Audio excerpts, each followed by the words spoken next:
Hello everyone, it's Angel and welcome back to my channel. Today's video I want to update my little I've been calling the character Nafi, but I've kind of just started calling it her Fee because she is the spirit of the sword. In some way, in the most literal sense, like she is reborn, Fee or Fi. I say Fee because it matches closer to Japanese wording. And so while working on this, because I do plan to make a comic based around her and Link, I had time to think about the story more, because I had the basics. I have the basic big plot points I know I want, but it's just getting there for me that I always struggle with.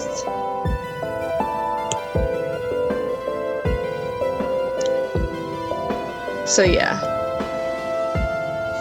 drawing her really helped me and also solidified some of our character.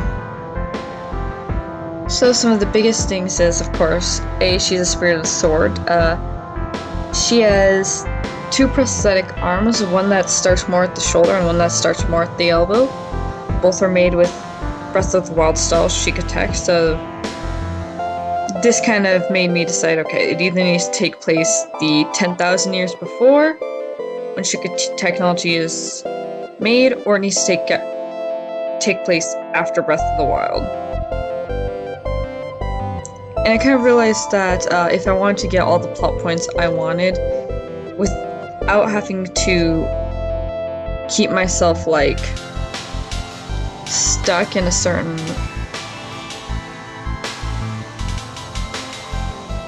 plot, it would have to take place after. I do plan on doing another one that takes place a more modern look at Zelda. So that's the thing you'll have to look forward to. I'm gonna do it better than what creating a hero did. I have a idea that I'm pretty excited for. But yeah. So, some big things about this character design. I want to reference some of my favorite games with it, so obviously Skyward Sword, because I kind of love Vi, and so you references to Skyward Sword in her, because obviously Fi, so she actually has a few of her memories, and as the story goes on, she'll unlock more and more of her memories as the Sword Spirit, which is why she ties the fronts of her bangs like that. Similar style to Hylia. Obviously I love Breath of the Wild because that was a huge inspiration for her own prosthetics. And sometimes when she has the special clothes she wears occasionally that looks like a ballet uniform inspired off the Sleeping Princess, because I thought it was cute. I kind of liked the idea of her wanting to, despite being a sword spirit and knowing her place, she would want to be a singer or a dancer. She's generally pretty emotionless. When she does show emotions, her eyes will glow.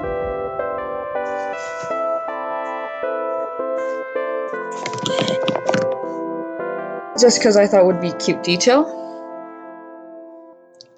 She has the scarf, which is passed on Link's family. It's kind of like him being well, you're part of my family now, so he gives her that scarf. So it's something she rarely takes off.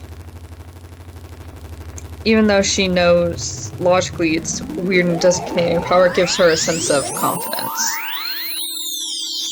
Her outfit itself is based somewhat off of the dress that Zelda wears in Skyward Sword, the top of it particularly. And then I want to reference the different aspects of the Triforce in her outfit, giving her all three colors. So she actually wears kind of Sheikah style pants, so they're more like ninja-like, but they have this green overcoat she wears over it.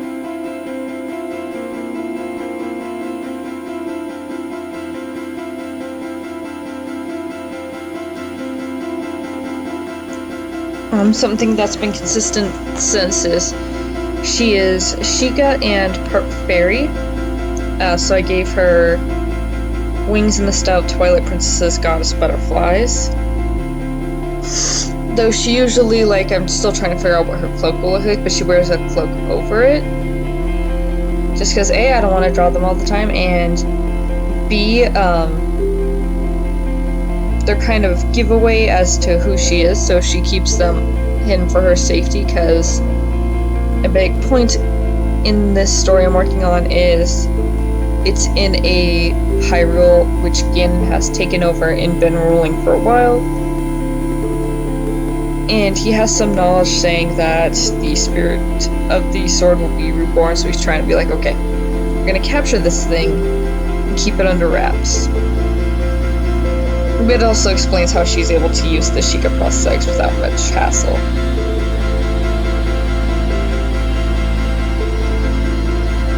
They're either invented by, I haven't decided if they're invented by her yet or invented by somebody like Impa. But cool thing about her, it's from the viewers, it's their left, but it would be her right arm. Is it actually, the lower part of her arm opens up to be a bow. I just thought it was kind of like, story-wise, I thought it would be symbolic to make her a Sheikah, which would be the servant of the gods, because I plan on having a Girahim counterpart. I don't know what his name's gonna be, and I'll go over theories I have when it comes to Girahim and Ganon's servants later. But anyways, the Girahim counterpart is going to be Yiga, so a traitor to the goddess, because again, I thought it'd be cool and symbolic that you have these two very rivaling ways of thinking. So yeah, she has a birthmark on her chest, like in her collarbone area, of the symbol that's on the Master Sword. And she actually, her main weapon other than her arm bow is the Foresword. And she actually really likes this. The more she gains memories of being the Sword Spirit and like her journey with Link as the Sword Spirit 5, the more she comes to appreciate the Foresword, because it's more child-sized than the Master Sword, but also it's something that Link forged himself. And so it's very meaningful to her. The reason I gave her two-toned hair, where some parts of it are purple, especially at the ends, and kind of the underneath of it would be purple and parts of it are blue, is because the Master Sword has that quality. I like to think that the Master Sword is multi-chrome, like in some light it's blue and some lights it's purple. And this is just my way of showing that on the character.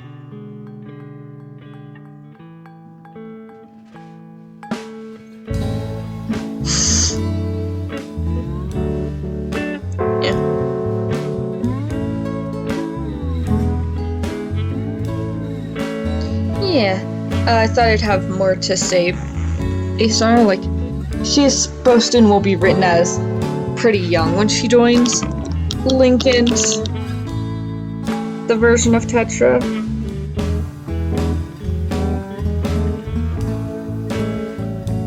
But she also has knowledge she shouldn't, since she is the spirit of the Master Sword. Yeah.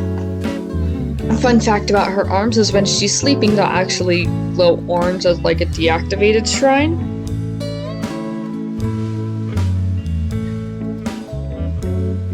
And she kind of is annoyed by it, and she can take her prosthetics off, and she would to like bathe and stuff, because she doesn't exactly want them she wants to take good care of him. Yeah. How she loses her arms is actually... It's not a big plot point, a bigger plot point is her getting her arms. But I'm toying with the idea of maybe one of them was she was just born without one, or she loses both on each of them on a separate occasion.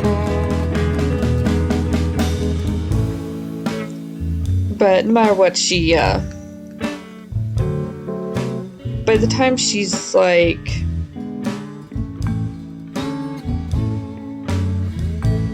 she would be like in the American school system, she has prosthetic arms.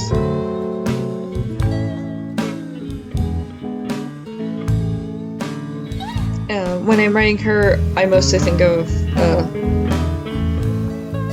things like, it's hard to say. Let me collect my thoughts for a second.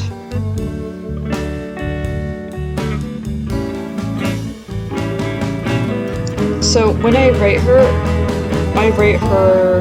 kind of like I don't want to like generalize.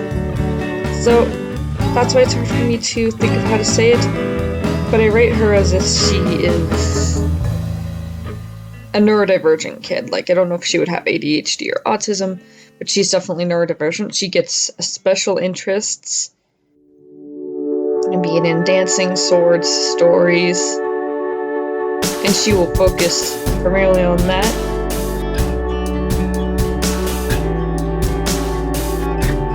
And like, because she's human, or at least part human, she does have these like moments where she focuses completely on her own ideas and what she wants. And something she constantly tells Link is, I don't understand human emotion, so I don't understand why you're feeling this way. Explain it to me. And Link very much takes on the role of a guardian for her, even though, like, in a game sense, like, if this were a game, she would be the one guiding him, but he takes the role of, like, a parent or older sibling in her life. And she primarily, like, when she's asking about emotion, she'll, like, reference things like, oh, I understand the love and affection one has for a friend, but I don't understand this or that. Or she'll, like, use, like, examples that in Link's time, because this would be quite a bit after Breath of the Wild, are just stories like, oh yes, the flying birds. I don't understand how Loftwings have faded out of existence yet. Ritu, oh, and my kids were like, oh, what's a Loftwing? Or she'll go off about statistics that have nothing to do because it has to do with her special. So like, oh, there's a 97% chance that we'll be able to find a book on blah blah blah blah blah blah blah. And Link's like, okay, what about our mission? I also think it's going to be fun writing a character who slowly, like, at first she starts very emotionless because that's just how she's had to interact with the world, and how, like, she was encouraged to by the original people who raised her. And Link very much wants to encourage her to be her own person, to have fun, just be a sweet girl. And again, the story mainly focuses on the relationships, primarily the one between Vi, Link, and Zelda. Like, it primarily focuses on those three, but they're also, like, primarily, even more primarily on Link and Vi's. But it will also focus on, like, Ganon's relationships. Like,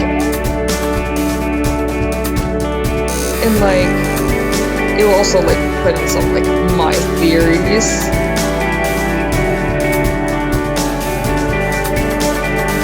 But, yeah. also, like, this was the most helpful in deciding on the story. I was trying this because I got a feel for her personality, and I started this new, like, because originally, like, I was just gonna do very blocky with the pigtails having the little ribbons around them. And that was something I had actually done quite a few times. And because I want to honor, like, because the one, like, sibling we see of Link's in any of the games is Wind Waker's sister, so her design's takes motifs from Skyward Sword, Wind Waker, and Breath of the Wild, with a few hints here and there from other series like Hyrule Warriors and Twilight Princess, but that's just because Skyward Sword, Ocarina of Time, Breath of the Wild, and Wind Waker are my personal favorite games. So yeah. But I'm really excited to get working on the story, get a plot down so I can start doing pages. And I think I'm going to do a final draft of Link and then what I have planned for the Zelda character, because she was supposed to actually be next, but I got an inspiration to figure out Fi's. I'm actually still working on some details about the Zelda character, because she is either going to have been raised as a boy under the alias Sheik, or she will have grown up not knowing she was the princess at all, like still being raised as a girl but not knowing she's a princess under the name Tetra. So I'm deciding which one of those I want to go with, and if she ends up as Tetra, it will be some kind of like she was switched for another at birth. So there's the false Princess Zelda for a bit. But yeah, that's all for me vocally for today.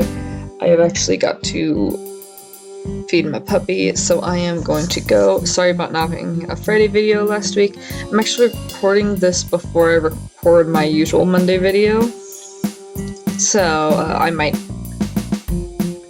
not have like an apology in that one. I don't talk in my Monday video anyway, so I definitely won't. And I'm not sure if this is going to be the Wednesday or Friday video. I do try to post every Monday, Wednesday, and Friday.